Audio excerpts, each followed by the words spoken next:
48واں باب موآب کی بربادی۔ موآب کی بابت۔ رب الافواج اسرائیل کا خدا یوں فرماتا ہے کہ نبو پر افسوس کہ وہ ویران ہو گیا، قریطائم رسوا ہوا اور لے لیا گیا، مسجاب خجل اور پست ہو گیا۔ اب موآب کی تعریف نہ ہوگی۔ حسبون میں انہوں نے یہ کہہ کر اس کے خلاف منصوبے باندھے ہیں کہ آؤ ہم اسے نیست کریں کہ وہ قوم نہ کہلائے۔ اے مدمین، تو بھی کاٹ ڈالا جائے گا، تلوار تیرا پیچھا کرے گی۔ حور و نائم میں چیخ پکار، ویرانی اور بڑی تباہی ہوگی۔ موآب برباد ہوا، اس کے بچوں کے نوحے کی آواز سنائی دیتی ہے، کیونکہ لوہیت کی چڑھائی پر آہ و نالہ کرتے ہوئے چڑھیں گے۔ یقیناً حور و نائم کی اترائی پر مخالف ہلاکت کی سی آواز سنتے ہیں۔ بھاگو، اپنی جان بچاؤ، اور بیابان میں رتما کے درخت کی مانند ہو جاؤ۔ اور چونکہ تو نے اپنے کاموں اور خزانوں پر تکیہ کیا، اس لیے تو بھی گرفتار ہوگا، اور کموس اپنے کاہنوں اور امراء سمیت اسیر ہو کر جائے گا، اور غارت گر ہر ایک شہر پر آئے گا، اور کوئی شہر نہ بچے گا۔ وادی بھی ویران ہوگی اور میدان اجاڑ ہو جائے گا، جیسا خداوند نے فرمایا ہے۔ موآب کو پر لگا دو تاکہ اڑ جائے، کیونکہ اس کے شہر اجاڑ ہوں گے اور ان میں کوئی بسنے والا نہ ہوگا۔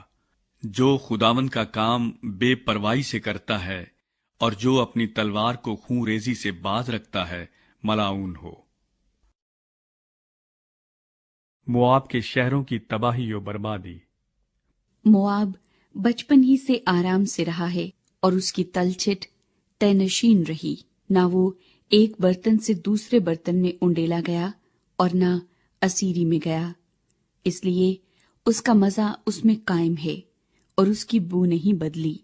سو دیکھ، وہ دن آتے ہیں، خداوند فرماتا ہے کہ میں انڈیلنے والوں کو اس کے پاس بھیجوں گا کہ وہ اسے الٹائیں اور اس کے برتنوں کو خالی اور مٹکوں کو چکنا چور کری۔ تب موآب کموس سے شرمندہ ہوگا، جس طرح اسرائیل کا گھرانہ بیتیل سے، جو اس کا بھروسہ تھا، خجل ہوا۔ تم کیوں کر کہتے ہو کہ ہم پہلوان ہیں اور جنگ کے لیے زبردست سورما ہیں؟ موآب غارت ہوا، اس کے شہروں کا دھواں اٹھ رہا ہے، اور اس کے چیدہ جوان قتل ہونے کو اتر گئے۔ وہ بادشاہ فرماتا ہے جس کا نام رب الافواج ہے، نزدیک ہے کہ موآب پر آفت آئے اور ان کا وبال دوڑا آتا ہے۔ اے اس کے ارد گرد والو، سب اس پر افسوس کرو، اور تم سب جو اس کے نام سے واقف ہو، کہو کہ یہ موٹا عصا اور خوبصورت ڈنڈا کیوں کر ٹوٹ گیا۔ اے بیٹی جو دیبون میں بستی ہے، اپنی شوکت سے نیچے اتر اور پیاسی بیٹھ، کیونکہ موآب کا غارت گر تجھ پر چڑھ آیا ہے اور اس نے تیرے کلوں کو توڑ ڈالا۔ اے اروئیر کی رہنے والی، تو راہ پر کھڑی ہو اور نگاہ کر، بھاگنے والے سے اور اس سے جو بچ نکلی ہو پوچھ کہ کیا ماجرا ہے۔ موآب رسوا ہوا کیونکہ وہ پست کر دیا گیا۔ تم واویلا مچاؤ اور چلاؤ، ارنون میں اشتہار دو کہ موآب غارت ہو گیا، اور کہ صحرا کی طراف پر، جو خولون پر اور یحسا پر اور مفت پر اور دیبون پر اور نبو پر اور بیت دبلتائیم پر اور کریتائیم پر اور بیت جمول پر اور بیت معون پر اور کریوت پر اور بسرا اور ملک موآب کے دور و نزدیک کے سب شہروں پر عذاب نازل ہوا ہے۔ موآب کا سینگ کاٹا گیا اور اس کا بازو توڑا گیا۔ خداوند فرماتا ہے۔ موآب پست ہوگا۔ تم اس کو مدہوش کرو، کیونکہ اس نے اپنے آپ کو خداوند کے مقابل بلند کیا۔ موآب اپنی قے میں لوٹے گا اور مسخرہ بنے گا۔ کیا اسرائیل تیرے آگے مسخرہ نہ تھا؟ کیا وہ چوروں کے درمیان پایا گیا کہ جب کبھی تو اس کا نام لیتا تھا تو سر ہلاتا تھا؟ اے موآب کے باشندوں، شہروں کو چھوڑ دو اور چٹان پر جا بسو، اور کبوتر کی مانند بنو جو گہرے غار کے منہ کے کنارے پر آشیانہ بناتا ہے۔ ہم نے موآب کا تکبر سنا ہے، وہ نہایت مغرور ہے، اس کی گستاخی بھی اور اس کی شیخی اور اس کا گھمنڈ اور اس کے دل کا تکبر۔ میں اس کا قہر جانتا ہوں، خداوند فرماتا ہے، وہ کچھ نہیں اور اس کی شیخی سے کچھ بن نہ پڑا، اس لیے میں موآب کے لیے واویلا کروں گا، ہاں سارے موآب کے لیے میں زار زار روؤں گا۔ کیر ہرس کے لوگوں کے لیے ماتم کیا جائے گا۔ اے سبمہ کی تاک، میں یازیر کے رونے سے زیادہ تیرے لیے روؤں گا، تیری شاخیں سمندر تک پھیل گئیں، وہ یازیر کے سمندر تک پہنچ گئیں۔ غارت گر تیرے تابستانی میووں پر اور تیرے انگوروں پر آ پڑا ہے۔ خوشی اور شادمانی ہرے بھرے کھیتوں سے اور موآب کے ملک سے اٹھا لی گئی، اور میں نے انگور کے حوض میں باقی نہیں چھوڑی۔ اب کوئی للکار کر نہ لتاڑے گا، ان کا للکارنا نہ ہوگا۔ حسبون کے رونے سے وہ اپنی آواز کو علی آلہ اور یحس تک اور زگر سے ہور نائم تک، اجلت شلیشیا تک بلند کرتے ہیں، کیونکہ نمریم کے چشمے بھی خراب ہو گئے ہیں۔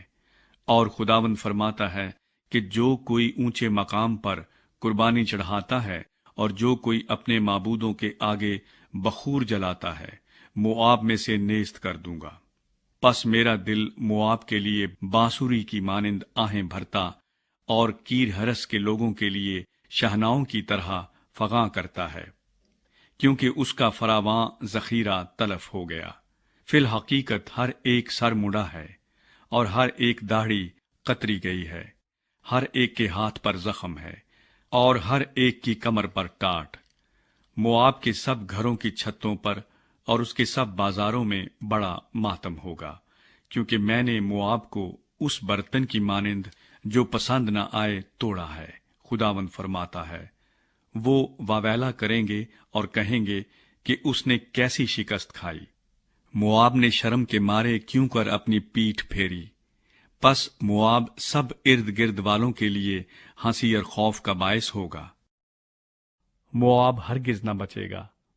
کیونکہ خداوند یوں فرماتا ہے کہ دیکھ، وہ عقاب کی مانند اڑے گا اور موآب کے خلاف بازو پھیلائے گا، وہاں کی شہر اور قلعے لے لیے جائیں گے، اور اس دن موآب کے بہادروں کے دل زچہ کے دل کی طرح ہوں گے، اور موآب ہلاک کیا جائے گا اور قوم نہ کہلائے گا، اس لیے کہ اس نے خداوند کے مقابل اپنے آپ کو بلند کیا۔